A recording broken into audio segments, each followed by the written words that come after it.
My my concern, honestly, my main concern is what is the story?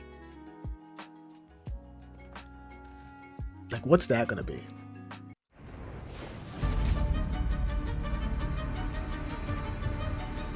After years of fans asking for a feudal Japan set game, Ubisoft is finally doing it with Assassin's Creed Shadows. Set during the era of samurai and shinobi, it brings elegant katana duels and the ninja arts to the franchise. Thanks to Ubisoft Forward, we've now had our first look at Shadows in action, and the gameplay reveals a huge amount. Thanks to Ubisoft Fuck, fuck you, Chiyama. He resides in fuck you, Chiyama. Who's Chiyama? Damn, bro. Why they named it that? You in fuck you, Chiyama Castle. Fuck you, Chiyama. Forward, we've now had our first look at Shadows in action, and the gameplay reveals a huge amount about how this Assassin's Creed plays. Combined with information we've learned from chatting with the developers, here's a whole 50 fascinating details that shine a light on what's new in Assassin's Creed Shadows. 50 details? The fields are busy. A big harvest requires many hands. Assassin's Creed Shadows takes place in the Azuchi Momoyama period of Japanese history. The story begins in 1579 and will continue into the early 1580s. The time period means that this is the first game in the series to feature the Assassins and Templars in their classic forms since 2015's Assassin's Creed Syndicate. A number of historical figures play prominent roles in the campaign. These include Oda Nobunaga, the great unifier of Japan, and Fujibayashi Nagato, a master ninja of the Iga clan. Much like Assassin's Creed Syndicate, Shadows features two protagonists and you can switch between them as you play through the campaign. The first of these dual leads is Naoe, the fictional daughter of Fujibayashi Nagato. I'm not gonna lie, the most interesting thing about this to me is Nobunaga. I hope he has a big role in this. I'm very curious to the story. I want to know if Nobunaga is a villain, because he's been known to be somewhat of a villain in like Dynasty Warriors, or was it Samurai Warriors? I think he was the villain in that. But because Yasuke used to work for him or befriend him, I wonder if Nobunaga is going to be, you know, basically an ally.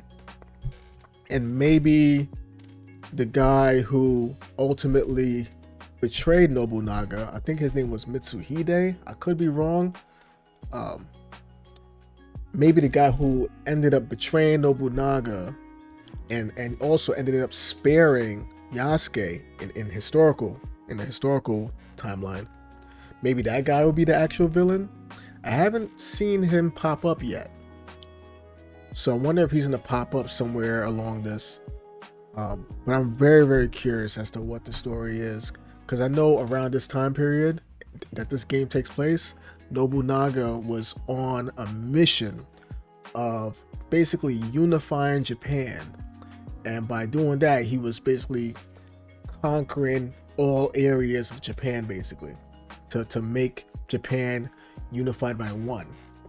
So rather than having all these different states, like, you know, the United States, imagine if each state, the mayor of each state was like the president of each state, you know what I mean? And then let's say one mayor decided, listen, I'm about to go to all 50 states and I'm gonna body each and every one of you one by one and grow my army until I conquer all 50 states, and we're gonna be the United States. You know what I'm saying? So that's the way I understand it. That's the way I interpret it. But yeah, Nobunaga, he's a big historical figure in this time period, and I'm very curious as to what his role is in this game. She is trained by her father to be a skilled shinobi. The second protagonist is Yasuke, a real historical figure. Originally from Africa, Yasuke came to Japan with the Portuguese in 1579 and soon became a samurai in the employ of Lord Oda Nobunaga. Shadows in 79 and soon became a... So this is supposed to be Nobunaga in the game. We haven't heard much about him as far as through Ubisoft. Samurai in the employ of Lord Oda Nobunaga. Shadows is the first Assassin's Creed game to ever let you play as a real person from the past for the majority of the campaign.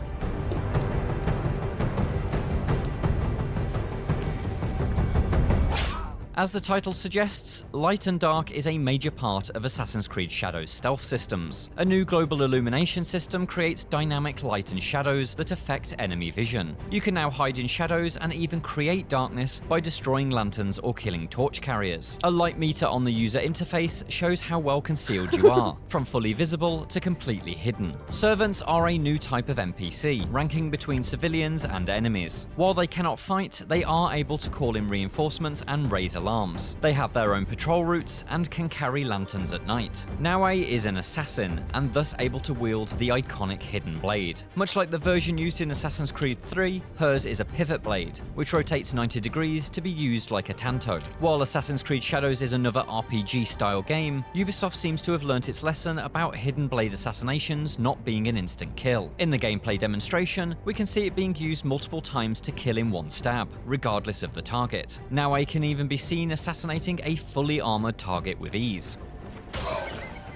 Some assassinations trigger a cinematic that showcases the kill in a cool way. Enemies can be assassinated through shoji screen doors. There is now the option to knock out foes while performing a stealth takedown, allowing for a more pacifist playthrough. You can now crawl along the ground in a prone position, allowing you to maintain a lower profile as well as get through small openings. When swimming underwater, Naue can use a bamboo stick as a snorkel to refill her lungs with oxygen. Naue has a grappling hook that can be attached to every roof edge, as well as a number of other anchor points. Unlike the zipline-like grappling hook from Assassin's Creed Syndicate, this rope uses physics simulation to allow for dynamic swinging. The grappling hook can be used to I'm not gonna lie, I like this climbing animation. This climbing animation is really good.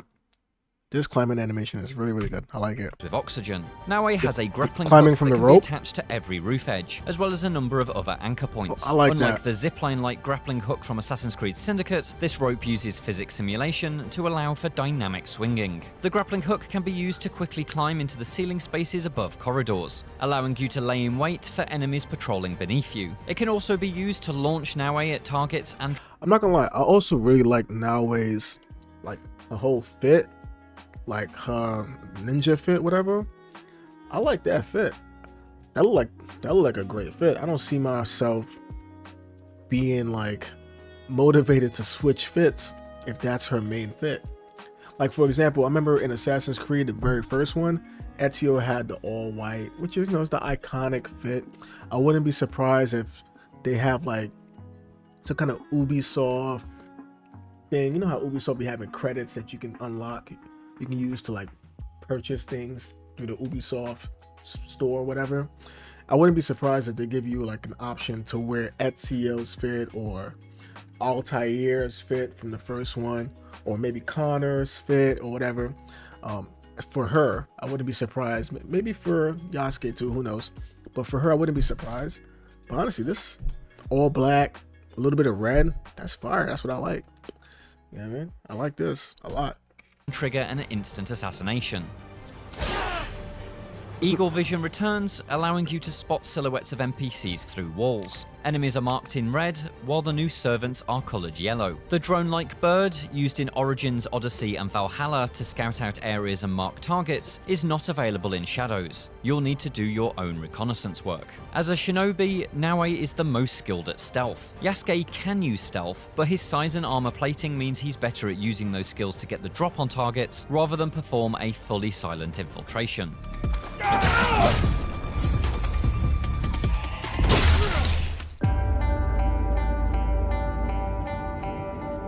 This era of Japanese warfare did not make use of shields, so your gear does not include any defensive options aside from your armor. Dodges and positioning is paramount. As a samurai, Yasuke is able to use his Okay, so clearly your armor. Dodges and when they're about to swing, if it shines red, I think we all know what that means at this time, right? That means it's unblockable, right? At least that's what past games have taught me. So I'm assuming this is why he dodged. positioning is paramount. Right. As a samurai, I'm assuming that's why he dodged, right? Yasuke is able to use his And then look, the blue, this little turquoise indicator, he's blocking them. weapon to block incoming attack. All right, so the turquoise is like, it's blockable. I'm assuming red is unblockable, which is fine. You know, it switches things up. and perform parries. Naoe is able to engage in combat, but she is unable to block or parry. Instead, she can deflect enemy blows. Ubisoft hasn't clarified the difference between parries and deflects, but it may be that parries enable counterattacks, while deflects do not. Seemingly following in the footsteps of Ghost of Tsushima, there appears to be a combat stance system. Yasuke can adjust the position of his weapon in response to an enemy's stance. It seems likely that a rock, paper, scissors structure may exist, in which certain positions are stronger or weaker against an enemy's chosen stance. I'm not gonna lie, y'all. I've been hearing a lot of people say how interested they are in playing as Yasuke. Like, oh, I mean, not Yasuke. A lot of people say they want to play as Naoe, the ninja, the girl, the Kunoichi, and they're like, oh, I want to be the ninja, and that makes sense. I mean, she looks cool. It's a stealth character. It's Assassin's Creed, right? She's the assassin. But I'm not gonna lie, Yasuke is talking to me, bro. And no, it's not because he's black. It's just the combat. I like this. I like what I'm seeing here. This right here got me interested. This got me interested. You know what I mean? Because one thing about Assassin's Creed, yeah, the originals were cool with the sneaking and stuff, but I really enjoyed Odyssey. That was like the last one that I actually completed all the way through. I didn't finish Valhalla, but while I was playing Valhalla, I really enjoyed what I was playing. You know, I like being able to square up. I was kind of cool with not really needing to stealth anybody. I mean, it turned into a whole different game, but I was enjoying the game. Now it looks cool, but I'm more excited about this right here. This is different right here. This is different right here. May exist, in which certain positions are stronger or weaker against an enemy's chosen stance. Yasuke can lock blades with an enemy, which triggers a cinematic battle of strength. It's unclear from the gameplay video how this works, but it's likely that this is a QuickTime event. Killing enemies can trigger a variety of brutal finisher animations. More elaborate finishers are reserved for assassinating targets, which uses a painting-like filter to transform the scene into a vivid cinematic moment. Enemy armor has a juggling-like filter. I don't know how I feel about this black and white. Like, what's the context behind this?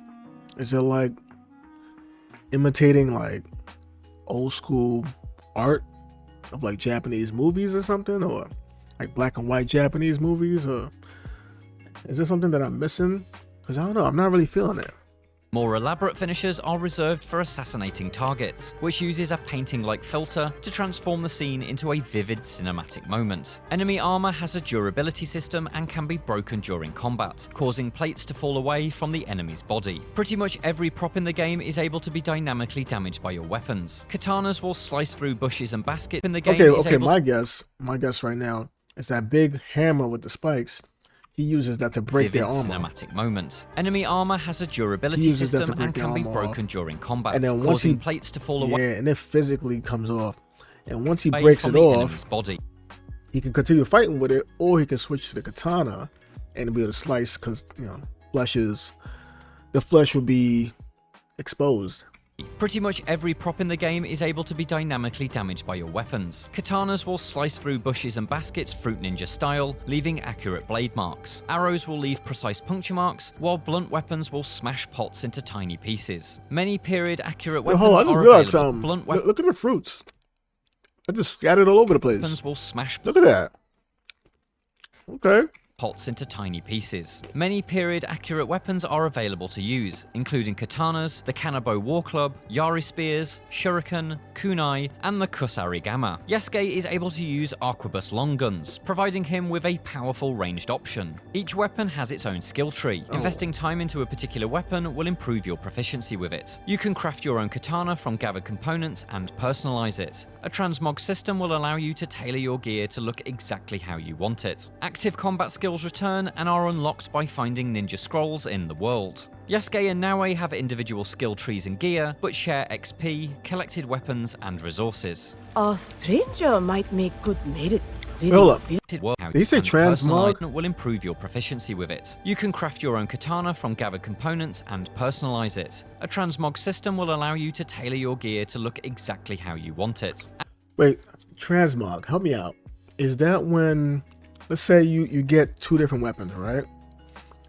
But one weapon looks really, really cool, but the stats is weak.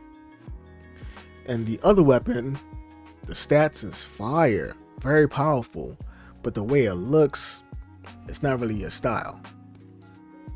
By transmog, do they mean that as long as I already have the style, as long as I already have that weapon style, that weapon equipped in my inventory or whatever, that I can take the weapon that has the fire stats, the really good stats, and I can basically essentially just change the appearance of it to another weapon that I currently have in my inventory?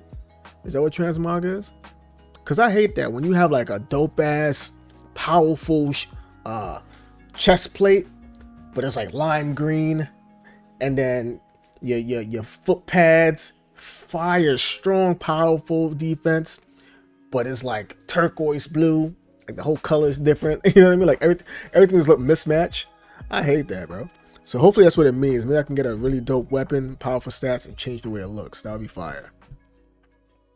Active combat skills return and are unlocked by finding ninja scrolls in the world. Yasuke and Naoe have individual skill trees and gear, but share XP, collected weapons, and resources. A stranger might make good merit, ridding a village of a threat like this, eh? Shadows features a non-linear campaign largely focused on targets. Ubisoft says that you will be free to track these targets in any order. Similar to Odyssey's Cult of Cosmos system, some targets simply exist in the world and you may stumble upon them organically, without having researched and hunted them first. Others have more structured, infiltration-style gameplay attached to them. Ubisoft aims to create a more rewarding journey by being a little more hands-off. While the campaign is still objective-focused, the studio hopes to enable more player autonomy by using hints to push players in the right direction rather than outright telling them where to go next. Most main quests can be completed as either Yasuke or Naoe, allowing for freedom of approach. However, both characters also have their own specific missions playable only. Okay, so are they saying that you can choose which one you want to take on the mission with, but you have to choose from the start of the mission? I'm guessing that means you can't swap between them during the mission after you make that initial selection. So if you're like halfway through the mission, you can't be like, all right, let me switch as what's his name, because these guys is getting kind of hectic and I can't fight all of them, so let me switch to Yasuke, let him body all of them, then switch back to Naoe and do my little sneak, whatever. I guess it's not like that. Like, well, I was gonna say like in GTA, I guess, kind of sense. Okay. You know what'd be dope though? If they gave you like an ability, like some kind of like in Final Fantasy, how you could just summon one of the beast or whatever.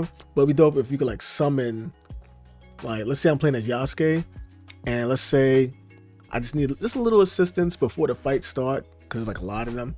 I can like summon Naoe to like stealth kill, like let's say like an archer target, or a target that has a gun that's on the roof. I can have Naoe stealth kill him, and he's out the way. Maybe it has like a cooldown, or maybe I have to do something in order to rebuild access to that ability to have her do it again. It could be, I don't know, a 3-minute cooldown, I don't know, whatever. And let's say after she knocks him out the way, then I can go and fight the foot soldiers that's on the ground without having to worry about getting shot in my back from somebody on the roof. I mean, that would be dope. Who knows? They might even mention it here. I don't even know.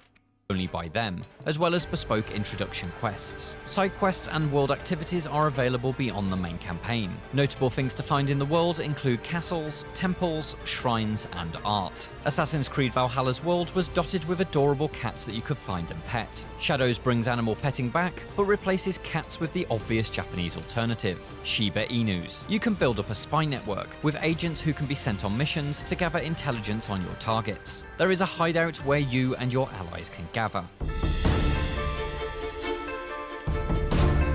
Assassin's Creed Shadows is built upon a newly updated version of the Anvil game engine. The tech allows for better lighting through global illumination, the new breakable props, more detailed asset meshes, and much less pop-in. The new Anvil upgrade has allowed for a season system that sees the world progress through spring, summer, autumn, and winter. The current season is dictated by your progress through the campaign in order to maintain historical accuracy, but there are steps that each period goes through to create a sense of authenticity. Each season comes with unique features that link to gameplay. For example, in the spring and summer, when plants bloom and flower, there will be bushes and long grass to hide in. Later, in autumn and winter, those plants will die and thus remove the hiding spots. Water also freezes in winter, which prevents you from entering pools and ponds. Icicles will form on rooftop edges and can fall if disturbed, potentially giving away your position. Seasons also affect NPC behaviors. In the summer, enemy samurai can cut through bushes in search of you. In the winter, foes stay close to fires and warm places, potentially opening up new, colder paths for you to take. A fully dynamic weather system provides appropriate climate conditions based on both the region and the season. Severe weather, like deep fog, howling winds, and snow, impacts enemy sight and sound. A storm is an opportunity to mask your footsteps. The world features a surprisingly detailed ecology system.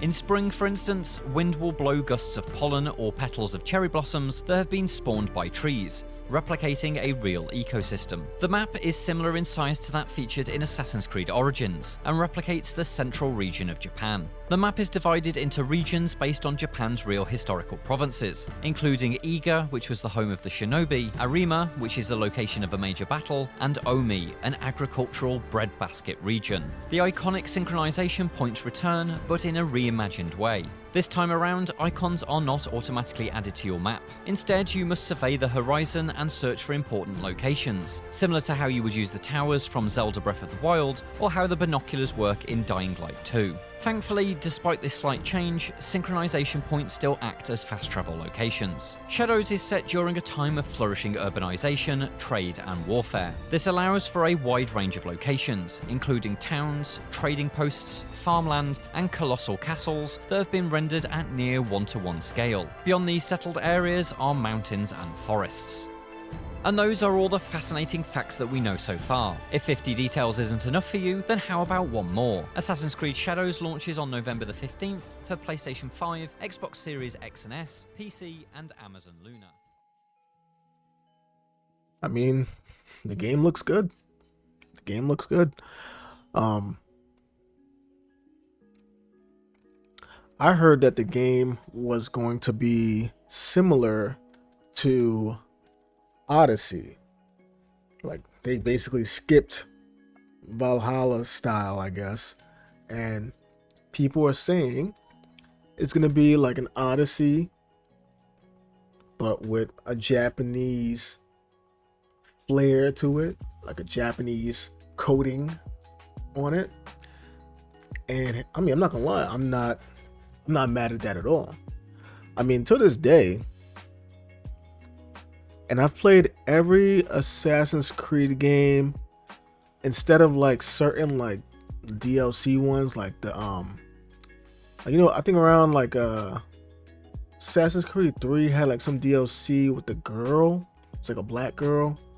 And then Black Flag had a DLC with the black bull guy, the black bull pirate that was with him. I didn't play those two. I think one of them was for like the PSP or something like that. Nothing against them. I didn't have a PSP at the time when that black girl one came out. And with the black guy one, I don't know, maybe it wasn't marketed as much as well. I don't know. I wasn't really aware of it when it came out. I found out about it late. But outside of those two and Mirage, I played just about every Assassin's Creed game.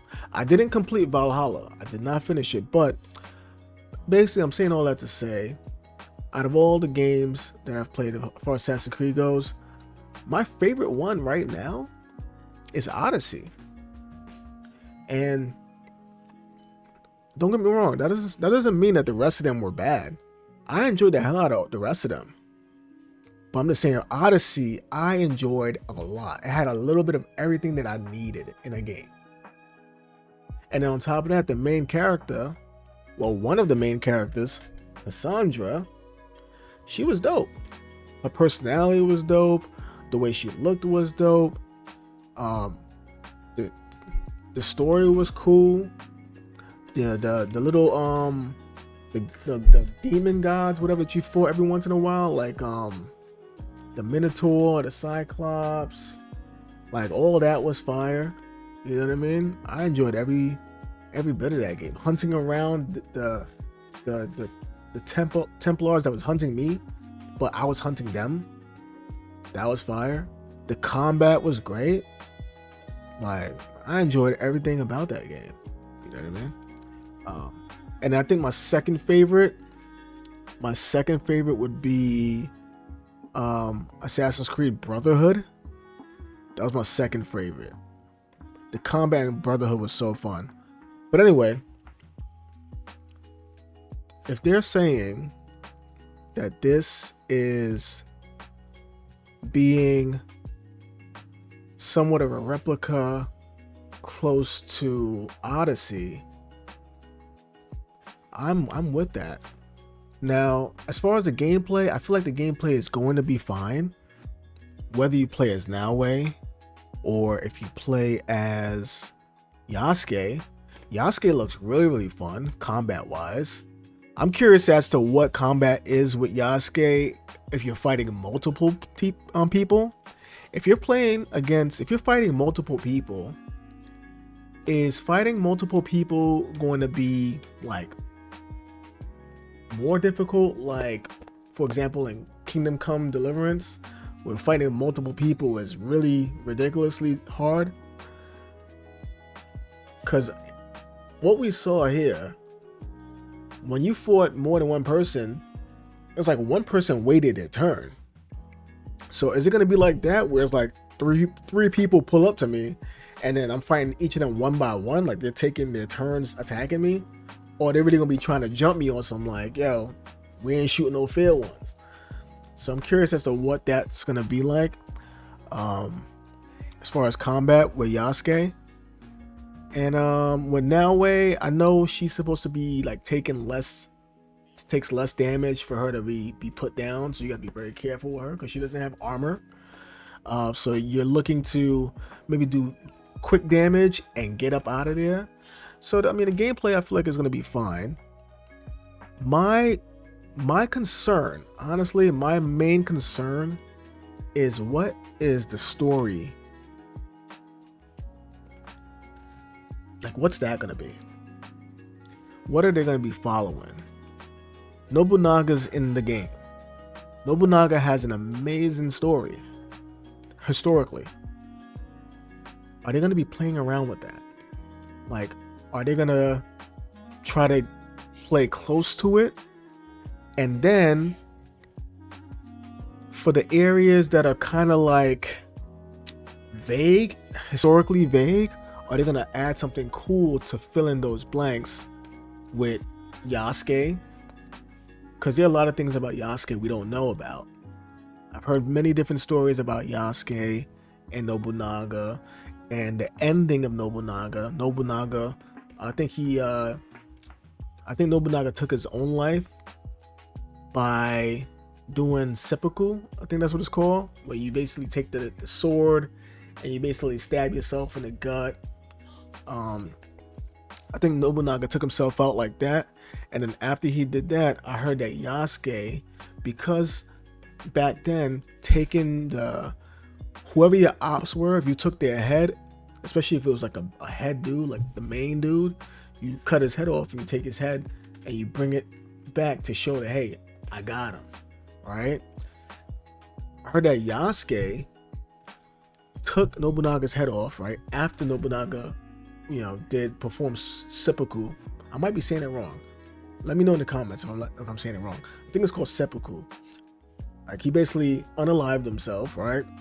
In like a noble way, or whatever what do you call it? A respectful ritual type of way that they do, that the samurais do. And then after he did that to himself and he was dead, Yasuke took his head off afterwards, and then took his head and I think he brought it to somebody. I forgot where he brought it to. And there's some story about Yasuke getting caught at some point and then being released because he wasn't a true samurai. Or at least they didn't look at him as like a real samurai. There's like, this is just some guy. He's not even from Japan. Man, he was like a slave, basically, probably. You know what I mean? Like, he was just doing what he was told. Just let him go. And then it was reported that Yasuke allegedly and somehow went to like some other camp that was an ally to Nobunaga, and then that camp ended up lifting arms and basically getting revenge for what happened to Nobunaga, for the people who basically backstabbed Nobunaga, which caused Nobunaga to basically unalive himself, to not get captured, and to not give them the satisfaction of basically defeating him or taking his life. And yeah, and it was reported that Yasuke was a part of that army that did the revenging. You know what I mean? And then whatever happened to Yasuke after that it's like very vague. Like nobody really knows for sure, I guess. But I'm curious if Ubisoft is gonna play around with all of that. That's what I'm curious about. I would love to see their take on that. So that's the only thing that I'm curious about, really. I really want to know what the story is going to be about. Are they going to play around with the historical, or if they're just going to make some random story that we don't care about? I would love for them to stay within the historical area. You know, I don't want them going into any Chinese like fictional lore. Like in Valhalla, they went and started playing around with Thor and Loki. Sure, I mean, I guess I see it as Vikings, and I could see, you know, God of War was big success, messing around with Thor and all that, but that's not what I'm playing Assassin's Creed for, honestly. I'm playing it for the historical stuff, not for the, you know, Valhalla felt like I was playing the Avengers. So hopefully this stays pretty grounded with that, and that's all I really care about.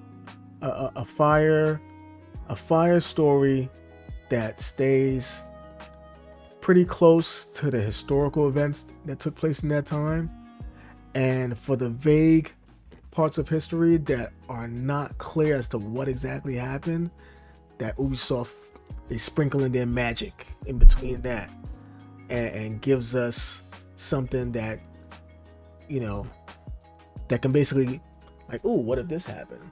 But it's with these characters, Yasuke and Naoe, Naoe just represents any random shinobi from that time, because Naoe is not a real character. She's not a historical figure. So she just represents any random shinobi from that time. And Yasuke, there are information out there about what he may or may not have been involved with. And it'll be nice to see if we can play around with that. But that's it. That's all I really wanted to say on that. I think that would be cool.